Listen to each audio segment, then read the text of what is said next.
Hi everybody, this is Lucian Tudor for Intense Animation Academy, and today we're going to learn how to make tire threads out of just a simple texture. We're gonna learn how to project it onto this tire and convert it into a file texture and then use it as a displacement map. Okay, so what I have here, I have this little tire shape, a few lights to let my scene look nicely, and I have a nice render. This is basically what I have. Okay, it's just a Lambert. Okay, so to start off, I'm going to create a blend. I'm going to assign the tire to this blend. I'm going to give this blend a little bit more rubbery properties. Okay. Alrighty. So we do a nice little test render here. Okay, it's looking pretty good. So the file texture that I'm going to use, I have it here in Photoshop, is this. I have made it myself and I've put a little bit of fade on the edges. So we're going to use this to make our thread. Okay, so what I'm going to do is I'm first gonna go into color, and I'm going to make sure that my 2D texture is as a projection, and I'm going to click File. Okay, so this has created me a few nodes that I should keep track of. Okay. One thing we're going to notice is that our projection node is just a little plane. We're going to change this to cylinder. Okay, and I'm going to go fit to box. Okay, as we can see, this cylinder is not really fitting our tire nicely, so we're going to rotate it. Hold down J to snap it. Okay.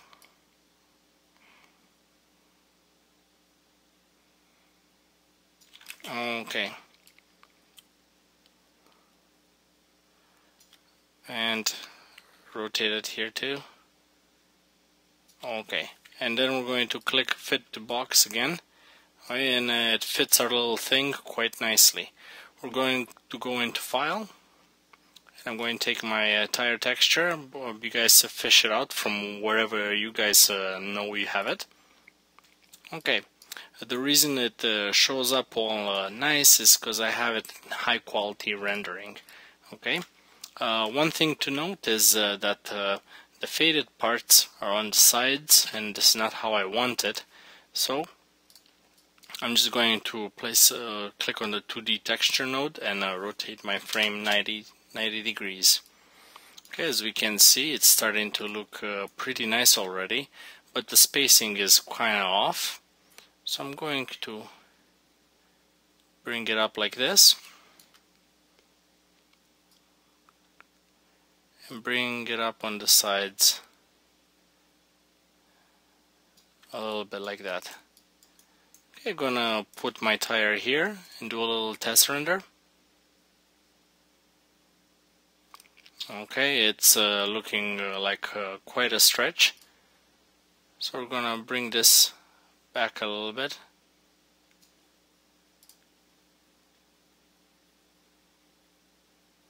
Okay.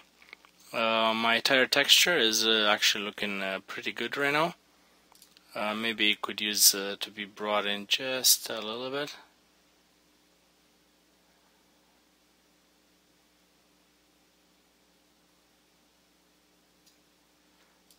Okay.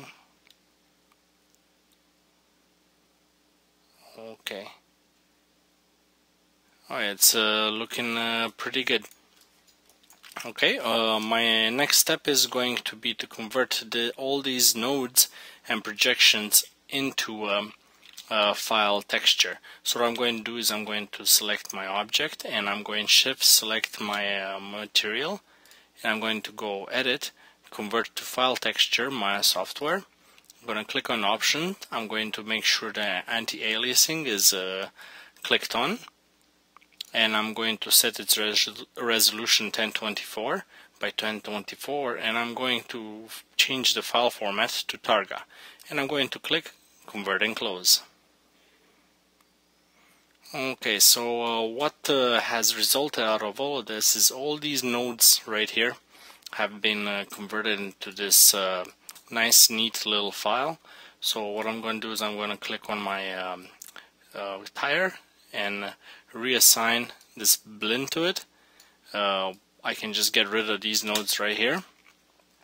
Okay, my next step would be to actually disconnect the texture from the color node and actually assign it to displacement map. Okay, this one I'm going to put it to a nice dark.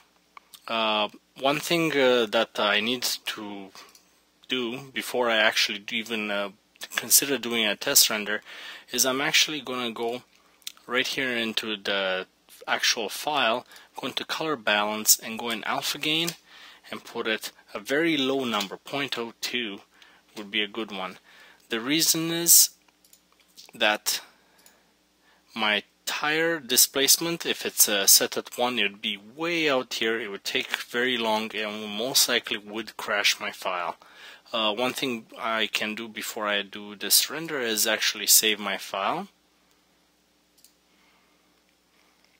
Okay.